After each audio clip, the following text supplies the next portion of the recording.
Hi guys, నేను ఎందుకు తీసుకున్నా తెలియదు కానీ ఒక ఛానల్ అయితే పెట్టిన మంచి మంచి బ్లాగ్ తీస్తా. కంటెంట్ నచ్చితే సపోర్ట్ చేయండి. మొత్తం 18+ షో అంటే సపోర్ట్ చేయండి. మేము వచ్చేసి ఏంటంటే నర్సింగ్ కాలేజ్ అనమాట. మా నర్సింగ్ కాలేజ్లో అమ్మాయిలు ఇక చూసుకున్నంత మా ఫ్రెండ్స్ని చూపిస్తా చూడండి. ఇక అమ్మాయిలు ఇక తిరుగురి ఇది మా వాళ్ళు ఇద్దరు.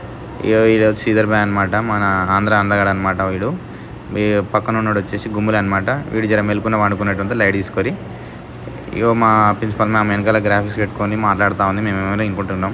మా వాడు చింపుగాడు వస్తుండే అజయ్ అని తమ్ముడు. ఇటు క్లాస్ అయిపోయినాక ఎప్పుడు వాష్రూమ్లోనే ఉంటాడు. క్లాస్లో ఎవరైనా చదువుకుంటుంటేనేమో స్కూల్ ఎగదింగినట్టు క్లాస్ ఎగదిందామంటాడు. అవలప్పుడు కూడా ఎప్పుడు బయటకు వస్తాడు. మధ్యాహ్నం లంచ్ అయిపోగానే మా సీనియర్ ఒక ఆయన కెనడా నుంచి వచ్చిండు, మంచి మోటివేషన్ ఇచ్చిండు. కొద్దిగా వెదర్ చల్లగా ఉందని ఇక్కడ మిర్చి బండి అనిపిస్తుంది, దాని పక్కకు వచ్చినాము. ఆడనే గుంత పొంగనాలు మంచిగా ఉన్నాయని ఒక ప్లేట్ తీసుకున్నాము. అట్లే ఒక బజ్జీ వేసేసినాము. ఇక ఇంటికి వచ్చేసి ఫ్రెష్ అయిపోయి ఈరోజు అయితే మొత్తం ఎండి చేసేస్తున్నాము. బాయ్.